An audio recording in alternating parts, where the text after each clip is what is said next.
Summer is here, and the weather is nice, and I am finally taking the time to tackle some personal projects for my family's genealogy that I have been putting off for way too long.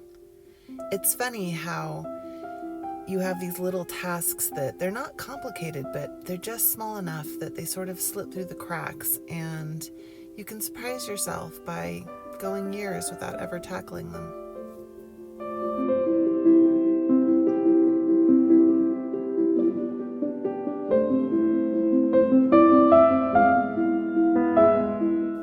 This is a sad story in our family tree.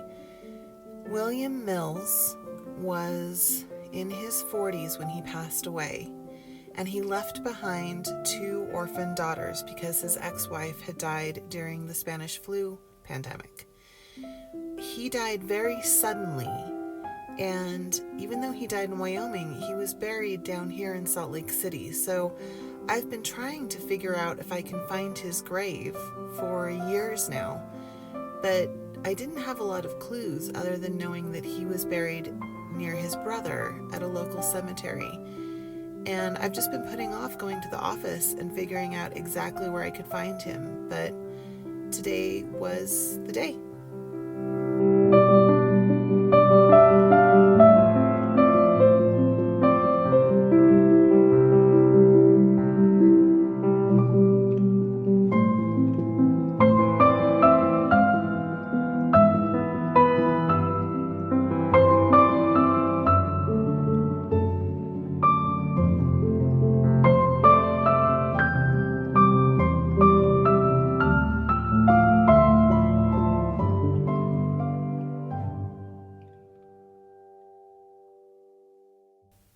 Luckily, there was somebody in the office to help me out, and it turned out that when I've been to the cemetery before, I was looking at a completely different section than the one they have on file.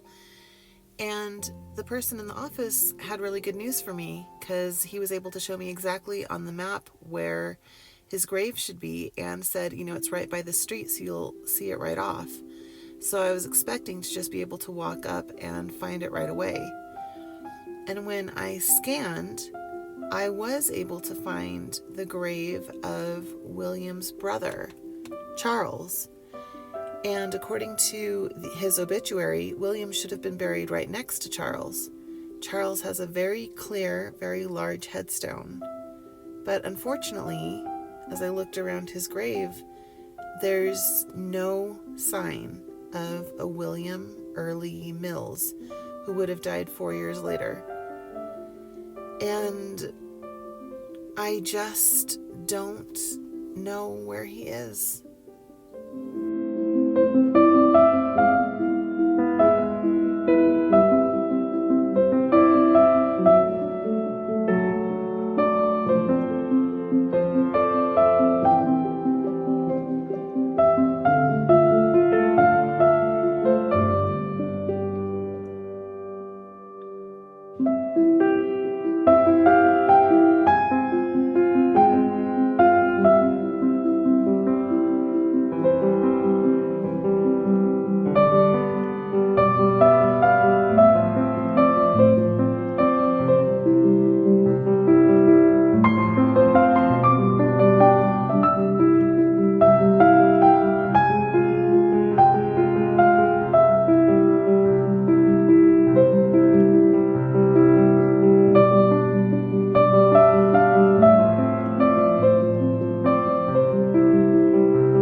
Possible explanations.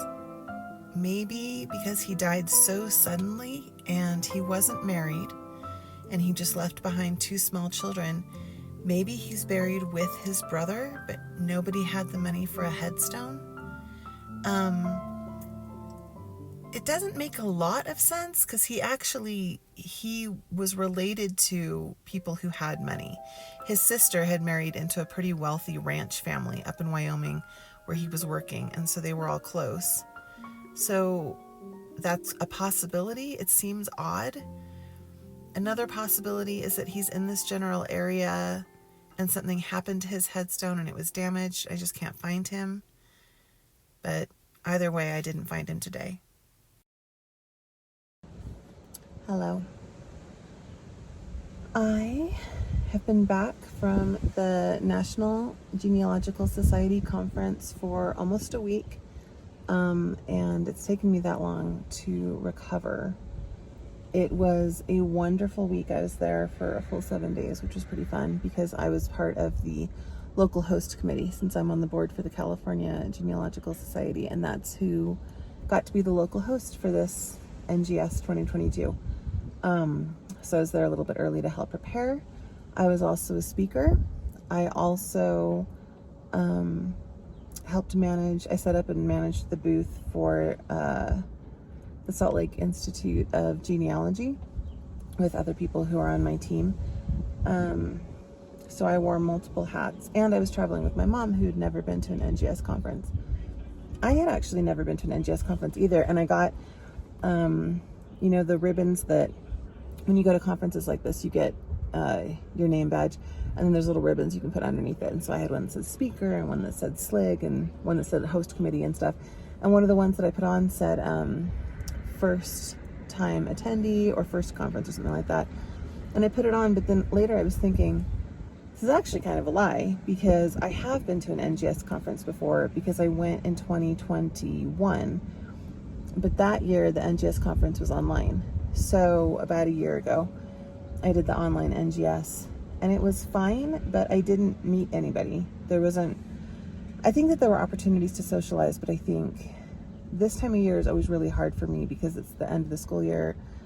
So all three kids always have stuff going on.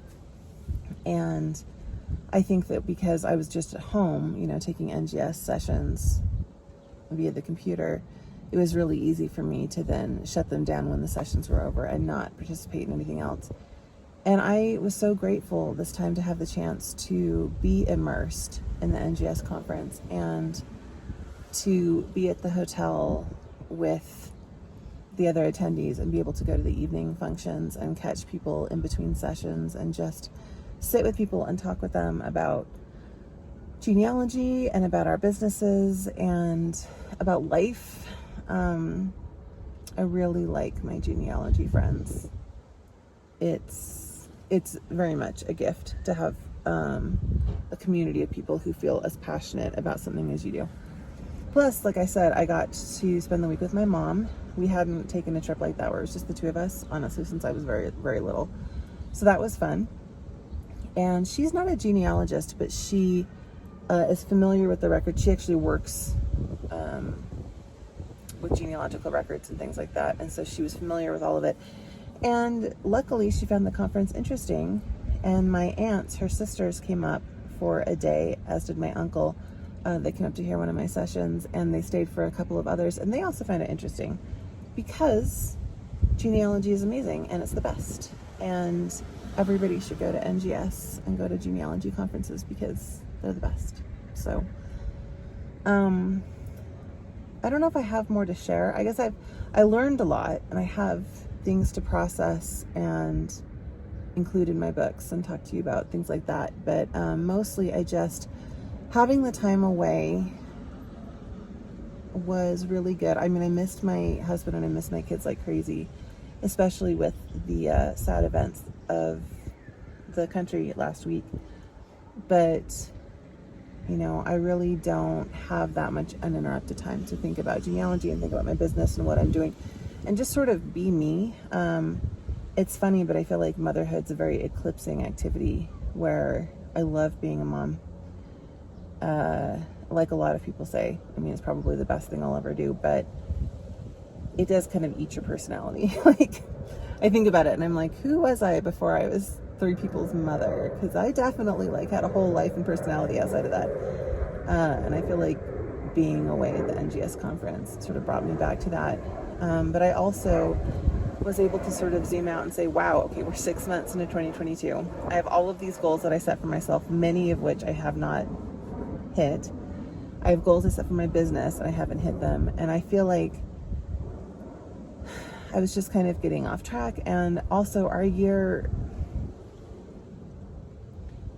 I'm not going to get into it because it doesn't have anything to do with like family tree notebooks. It's all personal family stuff. But this has been the year of health surprises and hang-ups and hurdles